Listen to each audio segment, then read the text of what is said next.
Assalamualaikum warahmatullahi wabarakatuh. Yang terhormat Ibu Dewi Indes selaku dosen pengampu mata kuliah morfologi dan teman-teman sekalian. Jadi di sini kami akan membahas materi mengenai kesalahan morfologi. Perkenalkan, kami dari kelompok 6. Izinkan saya memperkenalkan kelompok saya, yaitu ada Muhammad Rian Aditya, Miftahul Jannah, Zahranul Aulia, Muhammad Nizar Nabawi, Sabina Putri Az-Zahra, Monik Syarifah Yuwanita, dan saya sendiri Natasha Widyasari Putri. Jadi yang pertama itu ada kesalahan abreviasi. Abreviasi diambil dari bahasa Latin yaitu brevis, yang berarti pendek. Abreviasi merupakan proses pemenggalan satu atau beberapa bagian leksem atau kombinasi leksem, sehingga terjadilah bentuk baru yang berstatus kata.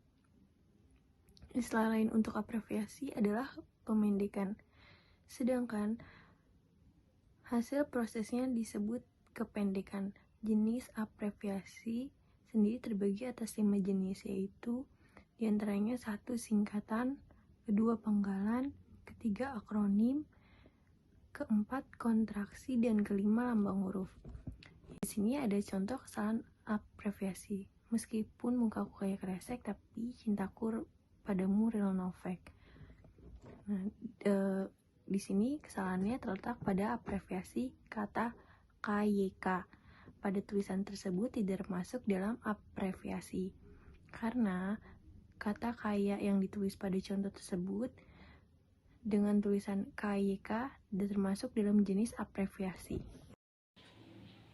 Kesalahan afiksasi. Definisi afiksasi adalah pengimbuhan yang diberikan pada sebuah kata dalam proses pembentukan kata.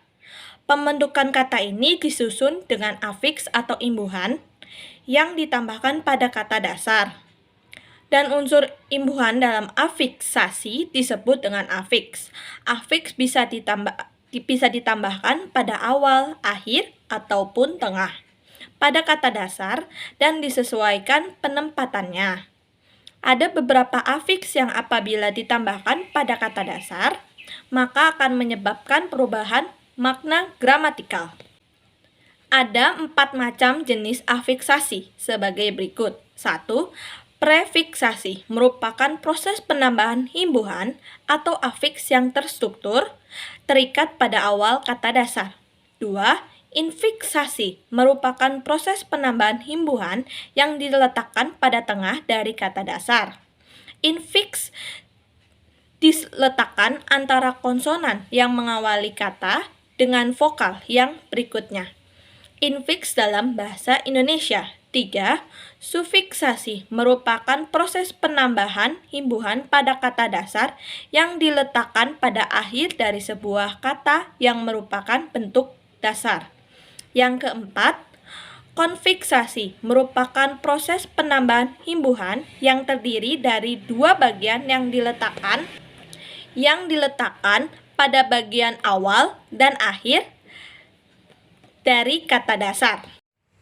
Baik, di sini saya ingin menjelaskan tentang contoh kesalahan dari afiksasi.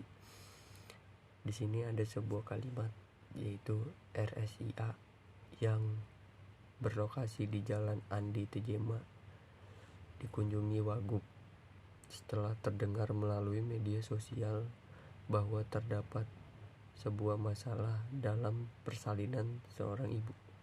Nah, jadi di sini saya ingin menjelaskan tentang sebuah kesalahan yang terjadi pada sebuah kata dikunjungi adalah kesalahan penulisan pada tantanan afiksasi.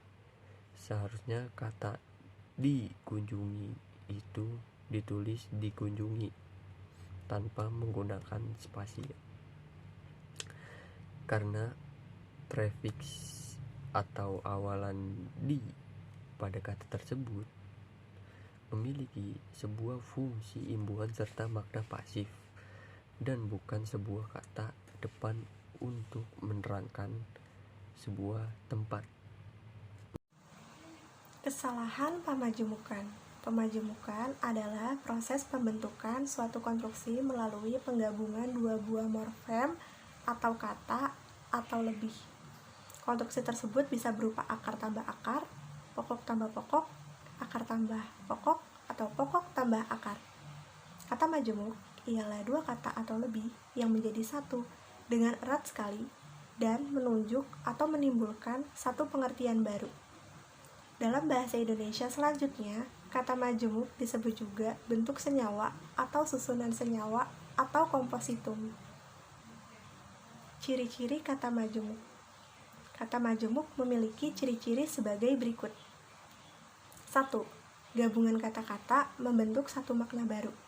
2. Gabungan kata-kata tersebut keluar membentuk satu pusat yang fokus terhadap kesatuan gabungan kata itu, bukan dimaknai dengan masing-masing bagian yang membentuknya.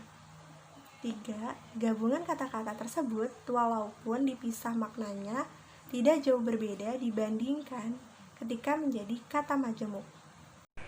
Selanjutnya, ciri-ciri pemajemukan yang keempat yaitu umumnya terdiri dari dua kata dasar dan frekuensi pemakaiannya tinggi. Yang kelima, kebanyakan sifatnya endosentris, yaitu terbentuk menurut hukum, diterangkan, menerangkan.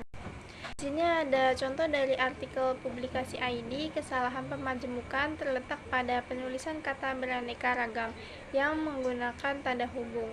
Kata beraneka ragam tidak perlu menggunakan tanda hubung, sebab telah menjadi kata majemuk.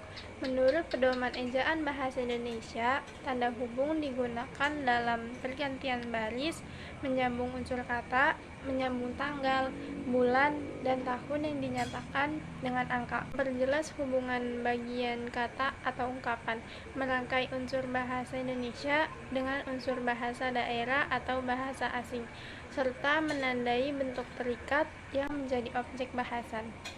Oke, untuk materi selanjutnya ada kesalahan reduplikasi. Reduplikasi atau pengulangan adalah pengulangan kata atau unsur kata. Reduplikasi juga merupakan proses penurunan kata dengan perulangan utuh maupun sebagainya.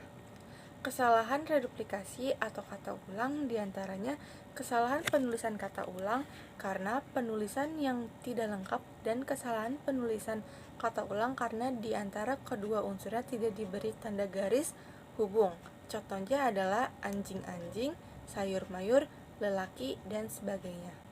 Ada 6 macam jenis-jenis reduplikasi, diantaranya sebagai berikut. Yang pertama ada reduplikasi fonologis, yaitu pengulangan fonem tanpa terlalu banyak mengubah arti dasar. Yang kedua ada reduplikasi morfologis, yaitu pengulangan morfem, contohnya papa dan mama. Yang ketiga ada reduplikasi sintaktis, yaitu pengulangan morfem yang menghasilkan klausa, contohnya malam-malam pekerjaan itu dikerjakan, yang artinya walaupun sudah malam tetapi pekerjaan itu tetap dikerjakan. 4. Reduplikasi gramatikal. Reduplikasi gramatikal adalah pengulangan fungsional dari bentuk dasar yang meliputi reduplikasi morfologis dan sintaksis. Kelima, reduplikasi idiomastis atau kata ulang semu adalah pengulangan kata dasar yang menghasilkan kata baru. Contoh mata-mata artinya agen rahasia. Lihat pula kata Indonesia yang selalu dalam bentuk terulang. Yang keenam, reduplikasi non-idiomastis, pengulangan kata dasar yang tidak mengubah makna dasar. Contohnya kucing-kucing. Berikut adalah salah satu contoh artikel yang menunjukkan kesalahan dalam reduplikasi. Momentum ini juga kegiatan sangat bermanfaat sebagai penyaluran bakat adik-adik kita dari seluruh Sulsel. Kita bisa melihat dan menyaksikan bagaimana memperlihatkan keahlian dalam melantunkan lagu-lagu daerah, ujarnya. Kesalahan reduplikasi terletak pada kata adik-adik. Menurut Kamus Besar Bahasa Indonesia, kerabat yang lebih muda dalam pertali kekeluargaan disebut dengan adik. Penulisan kata adik-adik merupakan bentuk kesalahan sebab kata dasarnya adalah adik. Kesalahan ini merupakan akibat dari bahasa lisan yang dituangkan dalam bahasa tulis. Seharusnya penulis menggunakan kata adik-adik dalam penulisan. Baik, mungkin itu saja yang dapat kelompok kami sampaikan mengenai kesalahan morfologi. Mohon maaf apabila ada kesalahan kata. Wassalamualaikum warahmatullahi wabarakatuh.